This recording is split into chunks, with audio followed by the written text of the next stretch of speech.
എല്ലാവർക്കും സ്ട്രോബെറി ചാനലിലേക്ക് സ്വാഗതം. ഞാൻ ഗീതു. നുറുക്ക് ഗോതമ്പ് കൊണ്ട് തയ്യാറാക്കുന്ന അപ്പത്തിന്റെ വീഡിയോ നമ്മൾ നേരത്തെ ഇട്ടിരുന്നു. നിങ്ങൾ എല്ലാവരും കണ്ടു കാണുമെന്ന് പ്രതീക്ഷിക്കുന്നു. വീഡിയോ കാണാത്തവരൊന്ന് കണ്ടു നോക്കുക. അപ്പോൾ ഇന്ന് ഷെയർ ചെയ്യുന്നത് നുറുക്ക് ഗോതമ്പ് കൊണ്ടുള്ള ഉപ്പുമാവിന്റെ പുട്ടിന്റെ റെസിപ്പിയാണ്. നുറുക്ക് ഗോതമ്പ് കൊണ്ട് തയ്യാറാക്കാവുന്ന 4 മണി പലഹാരത്തിന്റെ റെസിപ്പി അടുത്ത വീഡിയോയിൽ കാണാം.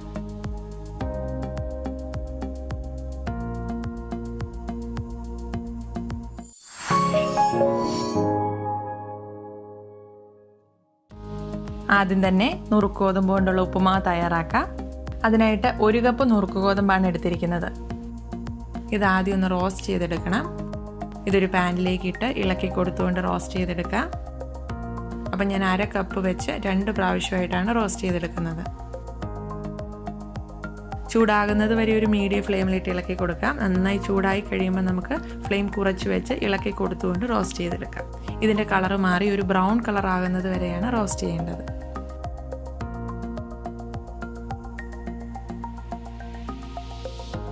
അതായത് ഇപ്പോൾ കളർ മാറി വരുന്നുണ്ട്. ഇപ്പോൾ ഇത് പാകത്തിന് റോസ്റ്റ് ആയിട്ടുണ്ട്. അതായത് കണ്ടോ, റോസ്റ്റ് ചെയ്തതും റോസ്റ്റ് ചെയ്യാത്തതും തമ്മിലുള്ള കളർ ഡിഫറൻസ്. ഇതിനി കുറച്ചൊന്ന് തണുക്കാനായിട്ട് വെയിറ്റ് ചെയ്യാം.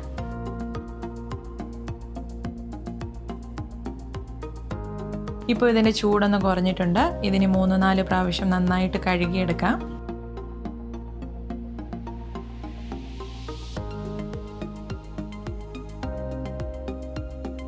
ഇനി ഉപ്പുമാവ് റെഡിയാക്കി തുടങ്ങാം. അതിനായിട്ടൊരു പാൻ ചൂടാകാനായി വെച്ചിട്ടുണ്ട്. ഇതിലേക്ക് 1 ടേബിൾ സ്പൂൺ വെളിച്ചെണ്ണയും 1/2 ടേബിൾ സ്പൂൺ നെയ്യും ചേർക്കാം. ഇത് നന്നായിട്ട് ചൂടായി കഴിയുമ്പോൾ ഇതിലേക്ക് 1/4 ടീസ്പൂൺ കടുക് ചേർക്കാം. കടുക് ഏകദേശം പൊട്ടിക്കഴിയുമ്പോൾ ഇതിലേക്ക് 1/4 ടീസ്പൂൺ നല്ല ജീരകം, ഒരു ചെറിയ കഷ്ണം പട്ട ഞാൻ ചെറുതായിട്ടൊന്ന് മുറിച്ചിട്ടിട്ടുണ്ട്, 2 ഗ്രാമ്പു, 1 തണ്ട് കറിവേപ്പില. ഇനി ഇതൊന്ന് ഇളക്കി കൊടുത്ത് മൂപ്പിച്ചെടുക്കാം. ഇനി ഇതിലേക്ക് 1 ടീസ്പൂൺ ഇഞ്ചി ചെറുതായി കൊത്തിയരിഞ്ഞതും 2 പച്ചമുളക്. ഇനി ഇത് വീണ്ടും ഇളക്കി ഇഞ്ചിയൊന്ന് മൂപ്പിച്ചെടുക്കാം. ഇനി ഇതിലേക്ക് 1/2 കപ്പ് സവാള ചെറുതായി അരിഞ്ഞത്, ഒരു വലിയ സവാളയുടെ പകുതിയാണിത്. 2 പിഞ്ച് മഞ്ഞൾപ്പൊടി കൂടി ചേർക്കാം. 1/8 ടീസ്പൂൺ വരും. ഇനി ഇതൊന്ന് ഇളക്കി വഴറ്റിയെടുക്കാം. സവാള ഒന്ന് വഴണ്ട് തുടങ്ങുമ്പോഴേക്കും നമുക്കിതിലേക്ക് 2 ടേബിൾ സ്പൂൺ ക്യാരറ്റും 2 ടേബിൾ സ്പൂൺ ഗ്രീൻ പീസും ചേർക്കാം. ഇത് ഓപ്ഷനിലാണ്, താല്പര്യമുണ്ടെങ്കിൽ മാത്രം ചേർത്താൽ മതി. ഇനി ഇത് ഹൈ ഫ്ലെയിമിലിട്ട് ഒരു 2 മിനിറ്റ് ഇളക്കി വഴറ്റിയെടുക്കാം.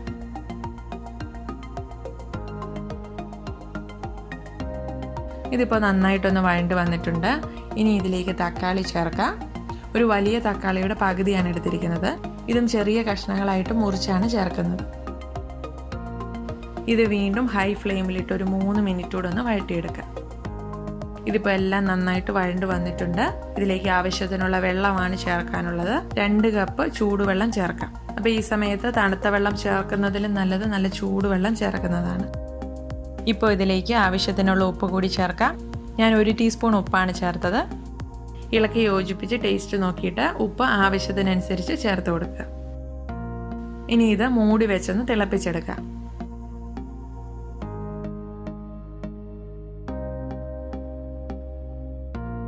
അതായത് ഇപ്പോൾ നന്നായിട്ട് തിളച്ച് വന്നിട്ടുണ്ട്. ഇനി നമുക്ക് ലോ ഫ്ലെയിമിലേക്ക് ആക്കാം. നമ്മൾ കഴുകി മാറ്റി വെച്ചിരിക്കുന്ന നുറുക്ക് ഗോതമ്പ് ഇതിലേക്ക് ഇട്ട് കൊടുക്കാം. നന്നായിട്ട് ഒന്നുകൂടെ ഒന്ന് ഇളക്കി യോജിപ്പിക്കാം.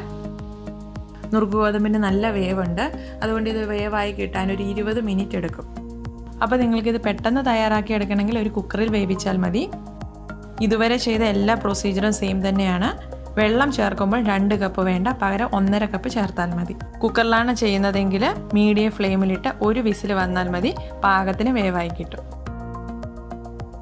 ഇപ്പം ഞാനിവിടെ ഈ പാനിൽ തന്നെയാണ് കുക്ക് ചെയ്യുന്നത്. അതുകൊണ്ട് ലോ ഫ്ലെയിമിലാക്കി മൂടി വെച്ച് 20 മിനിറ്റ് വേവിക്കണം. അപ്പോൾ ഇടയ്ക്കൊന്ന് തുറന്ന് ഇളക്കി കൊടുക്കാം. ഇപ്പോൾ ഒരു 10 മിനിറ്റ് കഴിഞ്ഞിട്ടുണ്ട്. ഗോതമ്പ് ഒരു പകുതി വേവായിട്ടുണ്ട്, പകുതി വെള്ളവും കിടപ്പുണ്ട്. നമുക്ക് ജസ്റ്റ് ഒന്ന് ഇളക്കി കൊടുത്തിട്ട് വീണ്ടും മൂടി വെച്ച് 10 മിനിറ്റ് കൂടെ വേവിക്കാം.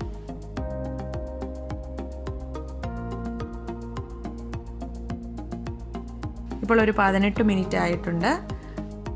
നുറുക്ക് ഗോതമ്പ് നന്നായിട്ട് തന്നെ വേവായിട്ടുണ്ട്. പക്ഷെ കുറച്ചുകൂടെ വെള്ളം കിടപ്പുണ്ട്. അപ്പോൾ ഈ വെള്ളം ഒന്ന് വറ്റിച്ചെടുക്കാൻ ഹൈ ഫ്ലെയിമിലിട്ട് ഇളക്കി കൊടുത്തുകൊണ്ട് 2 മിനിറ്റ് വേവിക്കാം.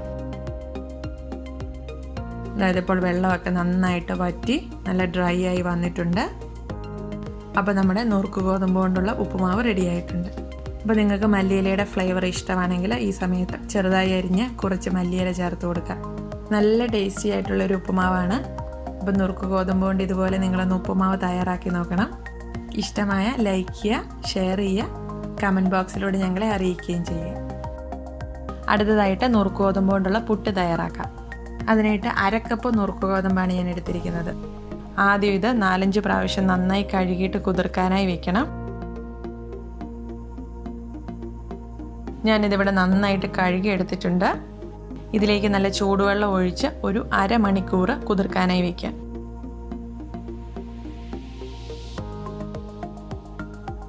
ഇപ്പോഴൊരു 1/2 മണിക്കൂർ കഴിഞ്ഞിട്ടുണ്ട്. ഇതിലെ വെള്ളം നന്നായിട്ട് വാർന്നു പോകാനായിട്ട് ഒരു അരിപ്പയിലേക്ക് ഒഴിച്ച് വയ്ക്കാം. 5 തൊട്ട് 10 മിനിറ്റ് വരെ നമുക്കിത് മാറ്റി വയ്ക്കാം. അതായത് ഇപ്പോൾ വെള്ളം വാർന്നെടുത്തിട്ടുണ്ട്. ഇനി നമുക്ക് പുട്ട് തയ്യാറാക്കാം. അതിനായിട്ടൊരു ബൗളിലേക്ക് വെള്ളം വാർന്ന നുറുക്ക് ഗോതമ്പ് ഇട്ട് കൊടുക്കാം. ഇനി ഇതിലേക്ക് കുറച്ച് തേങ്ങ ചേർക്കാം. ഞാനിവിടെ ഒരു 2 ടേബിൾ സ്പൂൺ തേങ്ങ ചിരകിയതാണ് ചേർക്കുന്നത്. അപ്പോൾ ഈ തേങ്ങ ചേർക്കുന്നത് നിർബന്ധമല്ല. തേങ്ങ ചേർത്താൽ പുട്ടിന് കൂടുതൽ ടേസ്റ്റ് ഉണ്ടാവും. ഇനി ഇതിലേക്ക് ആവശ്യത്തിനുള്ള ഉപ്പ് കൂടി ചേർക്കാം. ഒരു 1/4 ടീസ്പൂണ് ഉപ്പാണ് ഞാൻ ചേർക്കുന്നത്. നന്നായിട്ടൊന്ന് ഇളക്കി യോജിപ്പിക്കാം. ഇനി ഇത് പുട്ടുകുറ്റിയിലേക്ക് മാറ്റാം. ആദ്യം 1 ടേബിൾ സ്പൂൺ തേങ്ങ ഇട്ട് കൊടുക്കാം. ഇനി ഇതിന് മുകളിലായിട്ട് നമ്മൾ മിക്സ് ചെയ്ത് വെച്ചിരിക്കുന്ന നുറുക്ക് ഗോതമ്പ് ഇട്ട് കൊടുക്കാം.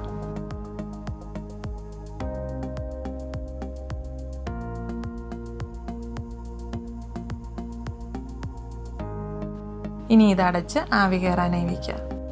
ഇത് കുക്കറിലാണ് വേവിക്കുന്നത്. വെള്ളം ഒഴിച്ച് തിളയ്ക്കാനായി വെച്ചിട്ടുണ്ട്. ഇത് ഈ മുകളിൽ കൂടെ ആവി വന്നു തുടങ്ങുമ്പോൾ ഇതിലേക്ക് പുട്ടുകുറ്റി വെച്ച് കൊടുക്കാം. അപ്പോൾ ഇത് നുറുക്ക് ഗോതമ്പായതുകൊണ്ട് സാധാ പുട്ടിനേക്കാളും കുറച്ചുകൂടെ വേവ് കൂടുതലുണ്ട്. അതുകൊണ്ട് സാധാ പുട്ട് നമുക്ക് 5 മിനിറ്റിൽ വേവായി കിട്ടുമെങ്കിൽ ഇതൊരു 10 മിനിറ്റിലേ വേവായി കിട്ടത്തുള്ളൂ. അപ്പോൾ ഒരു മീഡിയം ഫ്ലെയിമിലിട്ട് നമുക്ക് കുറ്റി വയ്ക്കാം. ഇതിന് മുകളിൽ കൂടെ ആവി വന്നു തുടങ്ങിയാൽ നമുക്ക് ലോയ്ക്കും മീഡിയത്തിനും ഇടയിലേക്ക് മാറ്റി 10 തൊട്ട് 12 മിനിറ്റ് വരെ ഇത് വേവിച്ചെടുക്കാം. അപ്പോൾ നമ്മുടെ പുട്ട് ഇവിടെ റെഡി ആയിട്ടുണ്ട്. ചൂടോടുകൂടി തന്നെ സെർവ് ചെയ്യാം. അപ്പോൾ ഈ ഒരളവിൽ ഇൻഗ്രീഡിയൻസ് എടുത്താൽ 2 ചിരട്ട പുട്ടാണ് കിട്ടുന്നത്. വളരെ എളുപ്പത്തിൽ നുറുക്ക് ഗോതമ്പ് കൊണ്ട് തയ്യാറാക്കാൻ പറ്റുന്ന ഒരു ബ്രേക്ക്ഫാസ്റ്റാണ് ഈ പുട്ട്. ഇതുപോലെ തന്നെ വളരെ ഈസി ആയിട്ട് ഗോതമ്പ്, റവ, പച്ചരി, കുത്തിരി ഇവ കൊണ്ടൊക്കെയുള്ള പുട്ടുകൾ നമ്മൾ നേരത്തെ റെസിപ്പികൾ ഇട്ടിട്ടുണ്ട്. കാണാത്തവരൊക്കെ ഒന്ന് കണ്ടു നോക്കുക. അപ്പോൾ നിങ്ങൾ എല്ലാവരും ഈ പുട്ടൊന്ന് തയ്യാറാക്കി നോക്കണം. ഇഷ്ടമായാൽ ലൈക്ക് ചെയ്യണം. ഒരാൾക്കെങ്കിലും ഒന്ന് ഷെയർ ചെയ്ത് കൊടുക്കണം. മറ്റു വിഭവങ്ങളുമായി ഉടൻ കാണാം. എല്ലാവർക്കും നന്ദി.